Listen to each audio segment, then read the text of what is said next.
혹시 여러분 믿지 않는 분들에게서 혹시 이러한 말을 한번 들어본 적이 있으셨습니까? 내가 하나님 믿지 않아도 네 안에 예수는 인정한다. 혹시 여러분이 믿지 않는 남편이나 혹은 혹시 군부대 군생활 하실 때라든지 사업의 현장이나 일터에서 아마 성도들이 일터에서 진실하게 일할 때든지 아니면 성도들이 진심으로 사랑할 때 종종 우리는 이러한 찬사를 듣게 마련입니다. 예수 믿는 성도들과 믿지 않는 분들과의 차이가 바로 여기에 있죠. 일찍이 모세는 이 부분을 놓고 이렇게 출애굽기 33장에서 기도하기도 했습니다. 나와 주의 백성이 주의 목전에 은총 입은 줄을 무엇으로 알겠습니까? 바로 무엇이냐면 주께서 우리와 함께 동행하심으로 행하심으로 나와 주의 백성을 천하만민 중에 구별하심이 아니겠습니까? 라고 기도했습니다. 즉 주님의 동행하심이 믿지 않는 분들과 우리를 구별하는 가장 중요한 요소라는 거죠. 그래서 모세는 신명기 4장 7절에 보면 또 이렇게 바꾸어서 기도합니다. 우리 하나님 여호와께서 우리가 그에게 기도할 때마다 우리에게 가까이 하심과 같이 그 하나님이 가까이 함을 얻은 큰 나라가 어디에 있느냐. 여러분, 예수 믿는 성도의 위대함은 바로 하나님의 가까이 동행하심에 있음을 믿습니다. 여러분, 그래서 예수 믿는 성도들이 세상적 기준으로 믿지 않는 분들보다 뒤처질 수도 있어요. 예를 들어서 저야 우리 교인들이 가장 잘생겼고 이쁘다고 생각하지만 외모에 있어서 안 믿는 분보다 여러분들이 조금 뒤처질 수도 있고, 그렇죠? 또 실력이나 또 다른 부분에 있어서 뒤처질 수도 있지만, 그러나 여러분, 예수 믿는 성도, 예를 들어 바울의 경우에도 감옥 가운데 있었지만 그러나 그 가운데 함께 계셨던 하나님 앞에 찬양을 드렸고요. 또 폭풍우가 치는 배에서 모두가 절망을 했지만 그러나 바울만은 내 옆에 함께 계신 주님을 당당하게 안 믿는 분들 앞에서도 선포하지 않았습니까? 그러니 여러분, 지금 이 시간에도 부활하신 예수님은 가까이 우리 가운데 오셔서 우리와 함께 동행하고 계십니다. 자, 이것이 진리이지만 그러나 안타깝게도 어떤 성도들은 예수님이 가까이 오셔서 우리와 동행하는 것을 알지 못한 분들이 있습니다. 예를 들어 오늘 본문에 있는 이 두 제자가 대표적인 사례이죠. 이 두 제자 중에 한 명의 이름은 글로바이신데요.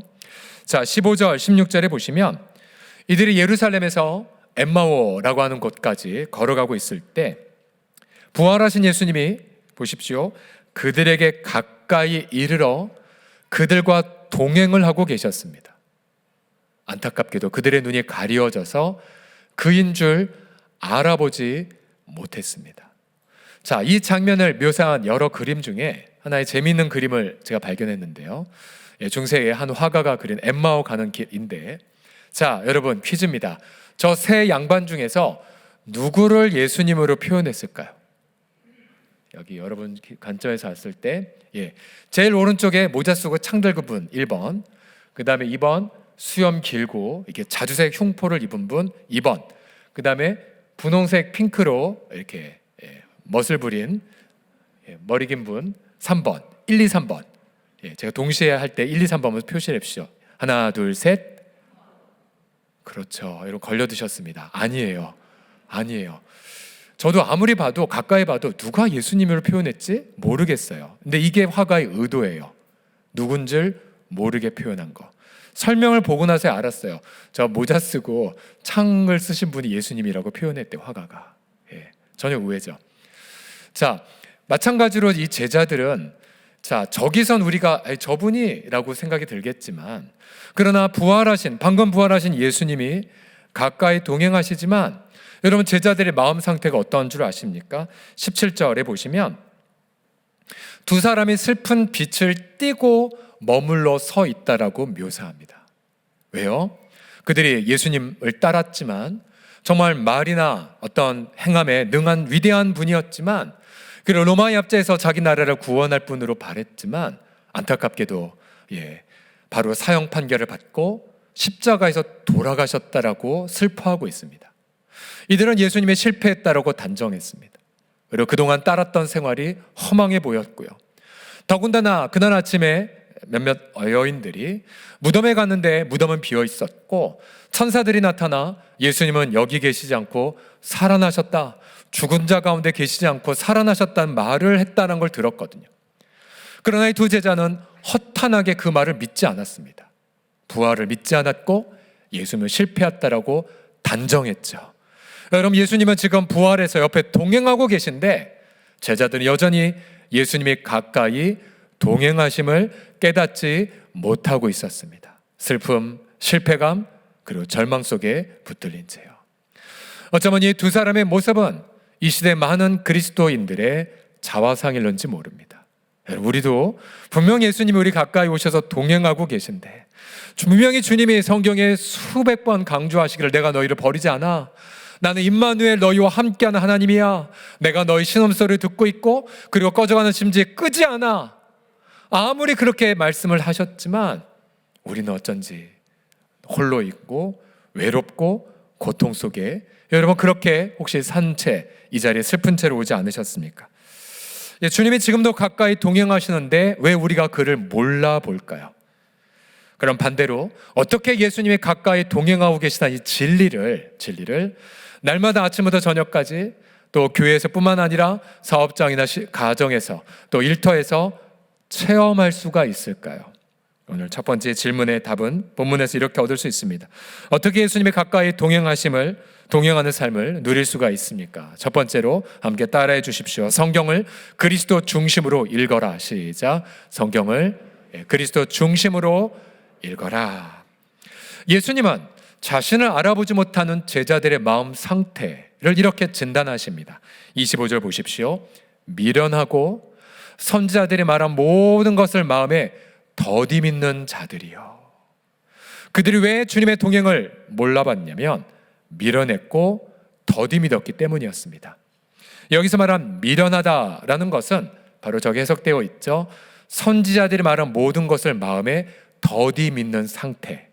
여러분, 이것이 바로 어리석은 미련한 상태입니다. 즉 믿지 않는 거죠. 여기서 말한 선지자들이라고 한다면 우리가 지금 누가복음을 읽었는데요.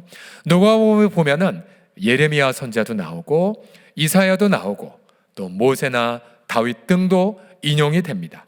즉 구약 성경을 말하고 있는 거죠. 창세기부터 말라기까지 이 39권의 구약 성경. 자, 주님은 친히 이 구약 성경 전체를 이렇게 해석하기 시작해 주셨습니다. 27절을 다시 한번 읽어보겠습니다. 시작. 이에 모세와 모든 선지자의 글로 시작하여 모든 성경에 쓴 바 자기에 관한 것을 자세히 설명하시니라. 아멘. 자, 모세란 창세기, 그 다음 뭐죠? 출애굽기, 그 다음에 레위기, 그리고 민수기, 신명기까지. 그 다음 모든 선지자의 글. 히브리 사람들은 여호수아도 그리고 모든 분들도 다 선지자로 여겼겠죠. 그래서 한마디로 말하면 구약의 모든 내용이 바로 여기서 말하는 자기란 그리스도 자신이죠. 고난받고 죽임당하고 부활하신 그리스도에 대한 것임을 주님은 요약을 해 주셨습니다. 예를 들어 여러분 내일부터 이제 창세기부터 이제 읽어보실 텐데요. 내일 읽게 될 창세기 3장 15절 보십시오. 사탄이 뱀을 통해 인류의 대표를 유혹했고 아담과 하와가 범죄하게 되었습니다. 그때 하나님은 즉 사탄을 향해 이렇게 심판을 선고하십니다. 내가 너로, 뱀으로, 사탄으로 여자와 원수가 되게 하고 내 후손도 여자의 후손과 원수가 되게 하리니 여자의 후손은 네 머리를 상하게 할 것이요 너는 그의 발꿈치를 상하게 할 것이니라. 여러분, 여자의 후손, 여러분 누구이겠습니까? 성령을 통해 동정녀 마리아에서 태어나신 예수 그리스도이시죠. 그도 채찍에 맞고 못 박힘을 당했고 죽임을 겪으셨습니다. 발꿈치가 상한. 그러나 부활하심을 통해 그의 고난은 발꿈치에 불과하셨죠. 그러나 사탄은 예수님의 부활을 통하여 사탄의 머리, 즉 사탄의 권세가 완벽하게 깨트려져 버려졌습니다. 창세기 3장에서부터 이미 성경은 그리스도를 바라보도록 말씀하셨죠. 또 여러분이 아마 목요일쯤 금요일쯤 읽게 될 창세기 22장까지 가보게 되면 아브라함이 순종하고 이삭을 바치기 직전 하나님이 되었다 하시면서 이렇게 축복하셨죠. 22장 18절을 보시면 또 내 씨로 말미암아 천하 만민이 복을 받으리라 라고 말씀하셨어요. 바로 아브라함의 후손, 바로 그가 누구입니까? 신약성경 첫 번째 책인 마태복음 1장 1절은 이렇게 시작합니다. 아브라함의 자손, 다윗의 자손, 예수 그리스도의 족보라 라고요. 결국 우리는 아브라함의 자손인 그리스도를 통하여 죄 용서받고 하나님의 아들, 딸이 되었고 하나님의 나라를 상속받습니다. 또 이제 창세기 한참 넘어가 사무엘상하, 다윗이 나오는 장면이죠. 근데 다윗이 하나님 앞에 성전 짓겠다고 기도하자 됐다라고 하시면서 이런 뜻밖의 약속을 하십니다. 사무엘하 7장 12절 이하를 보시면 내가 내 몸에서 날 너의 씨앗을, 후손을 내 뒤에 세워 그의 나라를 견고하게 하리라. 그는 내 이름을 위하여 집을 건축할 것이요 나는 그의 나라 왕 위를 영원히 견고하게 하리라. 역시 아브라함의 자손 예수님은 우리 신약성경 마태복음 1장 1절에 보시면 이렇게 시작되죠. 다윗의 자손 곧 아브라함의 자손 예수 그리스도의 족보라. 결국 예수님은 다윗의 후손으로 오셔서 하나님의 나라를 선물로 가져오셨고 그리고 그는 하나님의 나라의 영원한 왕으로 경배를 받으십니다. 자, 이처럼 구약 성경 전체가 바로 그리스도를 바라보고 있다는 사실이죠. 이제 여러분들이 오늘 저녁부터 아마 지난주에 이미 영상 받으셨겠지만 우리가 이 성경 전교인 성경 통독의 어떤 틀을 웨스트민스터 신학교에서 나온 리딩 지저스의 틀로 함께 가고자 합니다. 이 41개의 영상이 유튜브에 리딩 지저스 치면 나오는데요. 그중에 첫 번째 영상은 구약 성경 전체에 대한 개관 영상입니다. 영상의 내용을 보시게 되면 구약 성경을 약 10여 분 되는 영상 안에서 아주 간단하게 잘 정리해 주었어요. 예를 들어 구약 성경의 이 궁금한 퍼즐 조각 같은 부분들은 예수님의 인격과 사역을 통해 다 모두 설명이 됩니다. 또 중간쯤에 영상 보시면 바로 그리스도 첫 아담은 실패해서 죄와 사망을 온 인류에 가져왔지만 새 아담 예수님은 바로 온 인류에게 오히려 영생과 죄 용서와 축복을 가져오십니다 라고 정리했고요. 또 예수님은 이스라엘은 범죄하여 실패해서 포로로 바벨론으로 끌려갔지만 예수님은 새 이스라엘로 오셔서 우리에게 모본을 보여주셨다는 거죠. 또 새로운 다윗이 되어 우리에게 언약을 맺어주셨다는 내용이 영상에 보면 다 나와 있습니다. 여러분, 이 영상은 미국 웨스트민스터 신학교의 신학 연구 석사 과정을 작년에 팀이 잘 만들어서 지금 현재 유튜브에 다양한 영상 자료들과 함께 올라가 있습니다. 우리 사랑하는 성도들이요, 자, 그리스도께서 우리와 동행하실 때에 비록 아직 제자들은 예수님을 몰라 보았지만 그러나 성경을 통해 그리스도 중심적으로 성경을 보도록 일깨워 주시는 것을 여러분 명심하십시오. 여러분, 우리가 성경을 대할 때 그리스도의 고난과 부활을 마음에 품고 성경을 읽게 되면 성경 하나하나가 연결되고 우리 마음이 뜨거워짐을 경험하게 되실 것입니다. 그리고 우리가 말씀을 통하여 주님의 위로가 우리 가운데 임하는 것을 체험하게 되실 것입니다. 혹시 행여나 여러분 가운데에 늘 무기력하고 또 마음의 우울감을 경험한 분들이 계십니까? 여러분, 주님은 실패와 잿더미에서 일어나신 분이십니다. 바로 주님이 부활하신 것처럼 우리도, 우리의 삶도, 우리의 감정도, 우리의 일상도 날마다 부활을 맛보게 하여 주실 줄을 믿습니다. 어떻게요? 그리스도 중심으로 성경을 읽음을 통해서입니다. 우리 지난주에 새벽 본문이 로마서 말씀이었는데요, 저는 로마서 4장 17, 18절 말씀을 읽으면서 제 마음의 흥분됨을 감출 수 없었습니다. 하나님의 아브라함에 주신 약속의 말씀인데요, 다 같이 읽어보겠습니다. 기록된 바 시작. 기록된 바 내가 너를 많은 민족의 조상으로 세웠다 하심과 같으니 그가 믿은 바 하나님은 죽은 자를 살리시며 없는 것을 있는 것으로 부르시는 이이시니라. 아브라함이 바랄 수 없는 중에 바라고 믿었으니 이는 내 후손이 이 같으리라 하신 말씀대로 많은 민족의 조상이 되게 하려 하심이라. 아멘, 아멘. 하나님을 이렇게 묘사하죠. 없는 것을 있는 것으로 부르시는 하나님. 예를 들어 우리가 코로나 가운데에 하나님이 여러분들을 통하여 인도네시아 엘샤다이 밀리학교를 건축하게 하셨을 때에, 여러분 그때 그곳 학교 학생들이 아무것도 없는, 건물도 없는 그 터에 선생님들과 함께 가서 믿음으로 무릎 꿇고 기도했었어요. 그리고 이곳에 학교가 세워질 겁니다 선포를 하셨고, 동시에 거의 같은 시기에 우리 성도들 가운데에서도 제가 특별히 광고를 안 했음에도 불구하고 하나님 앞에 예물을 드렸고 결국 건축이 되나 보다 결론을 내린 후에 그 밀림 한복판 안에 아름다운 학교가 세워지지 않았습니까? 왜요? 우리 하나님은 없는 것을 있는 것으로 부르시는 하나님. 여러분 믿으십니까? 여러분 마찬가지 이 아름다운 예배당도 오늘 목사님 시절 때에 없었죠. 옛날 예배당만 있었지만, 그러나 여러분들이 기도하시면서 없었지만 있는 것을 부르신 하나님을 보았고, 그리고 바라보며 기도하고 헌신해서 이렇게 아름다운 예배당 우리가 누리고 있는 것 아니겠습니까? 특별히 중간에 이 ESV 영어 성경 버전에 보시게 되면 아브라함 믿음을 이렇게 표현하고 있어요. 바랄 수 없는 중에 바라고 믿었다고요. 영어에 보시면 소망을 역행해서, 다 절망밖에 없어요. 사실 요즘 뉴스 보면 다 경제 암울한 뉴스밖에 없지 않습니까? 그런데 여러분, 예수 믿는 성도는 말씀을 통해 소망이 없는 곳에 오히려 소망을 품고 주님을 신뢰하게 돼요. 이게 뭐예요? 말씀의 능력이죠. 어떻게요?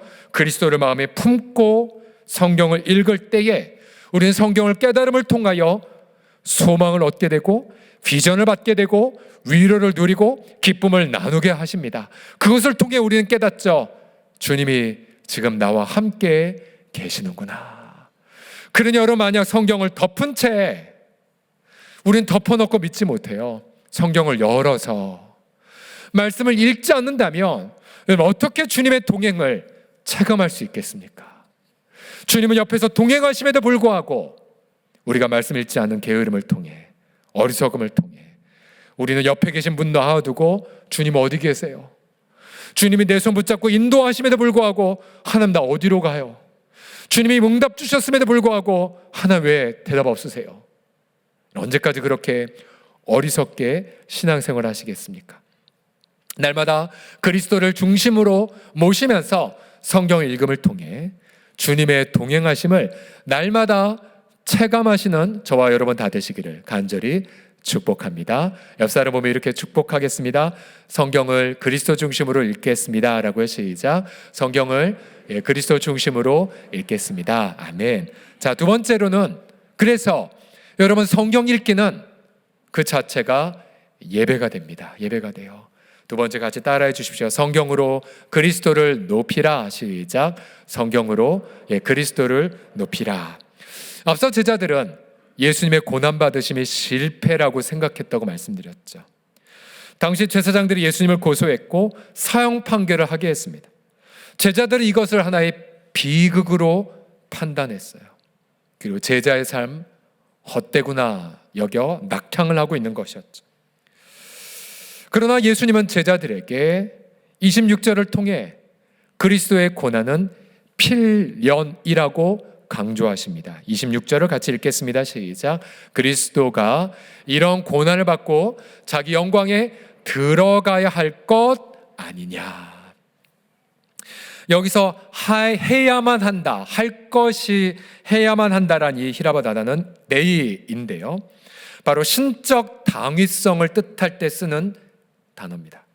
필연적 하나님의 뜻. 자, 보십시오. 그리스도가 실패한 것이 아니라 그리스도는 주님의 주권 속에 고난을 받으셔야만 하셨습니다. 이게 하나님의 뜻이었어요. 그리스도는 죽음을 겪으셔야만 하셨습니다. 왜요? 그래야 우리가 죄의 형벌에서 벗어나기에, 그래야 사탄의 권세가 깨지기 때문이죠. 결국 그래서 부활하신 그리스도는 자신의 고난의 흔적을 감추지 않으셨습니다. 왜요? 당신의 고난의 흔적은 실패가 아니라 하나님의 승리였기 때문이었죠.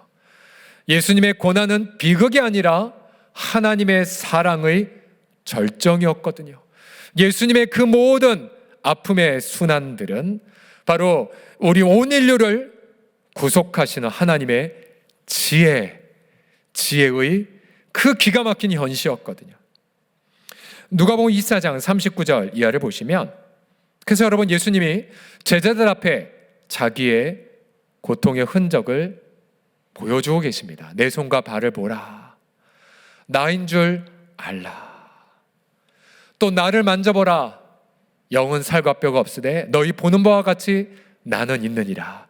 이 말씀을 하시고 손과 발을 보여주셨습니다. 여러분, 이때 한번 상상 한번 해보십시오. 이때 예수님의 표정이 어떠하셨을까요? 이때의 표정이 상상되어져서 그 상상에 맞는 그림을 찾으려 했지만 못 찾았어요. 아직까지요. 저는 이러한 표정이실 것 같아요. 이 표정을 하나의 비유해놨던 그림이 있다면, 자, 여러분, 대한민국 우리 어느 한 선수가 올림픽에 나가 정말 사력을 다해 경쟁 선수들을 이기고 마침내 금메달을 땄습니다. 아니, 여러분, 최근에 있었던 월드컵에 바꿔서 한국 대표가 월드컵에 나가서 그만 우승을 해버렸습니다. 상상하는 거예요. 그러면 여러분, 그 금메달 혹은 우승컵을 받는 선수들의 표정은 어떠했을까요? 환희, 그리고 감격의 눈물, 희열. 그러면서 그 금메달을 따기 위해 흘렸던 피땀이 모두 다 자랑이 된 순간이었죠. 전 예수님의 표정이 이와 같을 것이라 상상해 봅니다. 봐라, 나 이 고난 부끄럽지 않아. 이 고난으로 내가 너희 죄 문제 해결했거든. 내가 이 흔적으로, 상처로 인해 내가 너희 고통을 이렇게 해답을 주었거든. 내가 지금도 책임지고 내가 너를 영원토록 내가 너를 책임질 것이란다. 그러면서 자랑하며 기뻐하셨을 것입니다.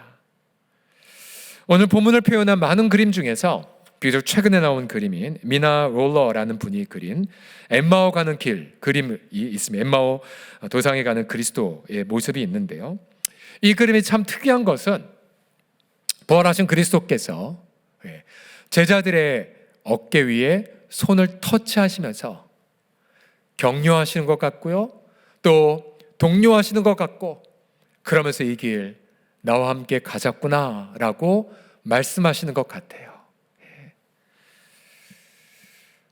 근데 저 그림을 보면서 지금 저희 교회뿐만 아니라 작년에 몇몇 교회들이 시작된 이 그리스도를 높이는 이 성경 읽기 운동이 올해 들어서면서 전국 교회로 확대가 되고 있어요. 저는 제가 그때 방글라 가기 전에 충격교회 가서 이 과정 리딩 지저스 이제 시작하신 목사님들 앞에 리딩 지저스 2권의 일부를 강의하게 되었거든요. 그때 목사님들의 열정 속에서 제가 이러한 확신이 들었어요. 아, 지금 부활하신 그리스도께서 우리 한국 교회들의 어깨를 터치하시면서 성경을 통해 자신의 고난과 영광을 지금 깨닫게 하시는구나.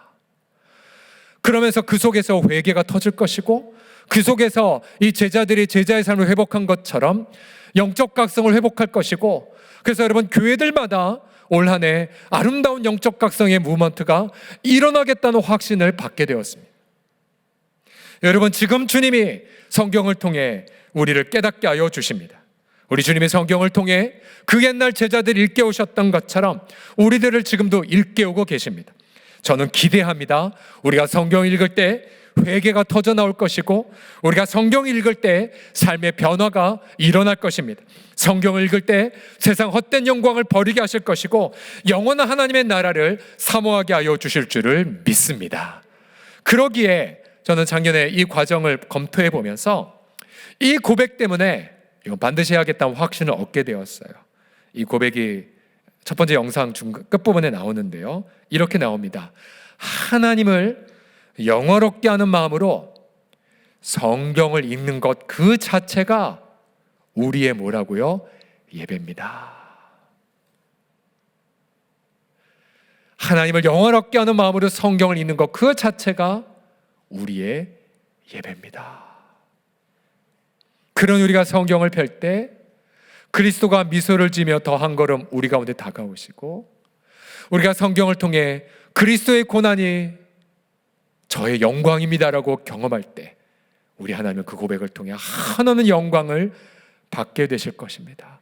여러분, 올 한 해 성경을 읽는 것이 예배임을 믿으시면서 날마다 성경을 통해 우리 하나님을 영화롭게 하는 예배자들 다 되시기를 간절히 축복합니다. 마지막으로 어떻게 예수님이 가까이 동행하는 삶을 누릴 수 있을까요? 그것은 사랑방에서 성경을 나눔을 통해서입니다. 당시 예루살렘에서 엠마오까지 약 10여 킬로 정도 거리가 되었습니다. 그러니까 우리 홍제동에서 저 한강 양화대교 건너기까지가 약 10킬로쯤 되는데, 부활하신 주님은 제자들과 함께 먼 거리 동행하시면서 성경을 다 풀어주신 거죠. 이제 저녁이 되었어요. 제자들은 예수님을 모시고, 이 귀한 양반 모시고 식사를 하고자 했어요. 아직 제자들은 예수님인지 모르고 있었죠. 그런데 30절 이하를 보시면 분명히 초대는 제자들이 했지만 예수님이 식사 자리를 주관하시는 주빈 역할을 하십니다. 그들과 함께 음식 잡수실 때에 예수님이 떡을 가지사 축사 감사하셨고요, 그리고 조각으로 떼어서 그들에게 나눠주셨어요. 마치 예수님이 십자가 지시기 전날 마지막 만찬 때에도 이와 똑같은 행동을 하셨어요. 원문에 보면 동사 세계가 정확히 똑같아요. 누가복음 22장이죠. 또 떡을 가져 감사기도 하시고 떼어 그들에게 주시며. 예수님이 이 식사 자리에서, 엠마오의 식탁의 자리에서 감사 먼저 하셨고, 그리고 제자들을 먼저 섬김의 행위를 하셨던 거죠. 그리고 바로 그 순간 제자들의 눈이 번쩍 띄어지면서 예수님이었네, 그동안 예수님이 우리와 동행하셨구나를 깨닫게 되었습니다. 예수님의 식탁에서 자신이 섬기는 것처럼 감사와 나눔을 하셨다는 것, 아마 요즘 문화로 바꾼다면 아마 이렇게 하실 것 같아요. 예수님이 제자들과 식당에 들어가셨을 때 예수님의 카드를 꺼내 먼저 식비를 결제하더라.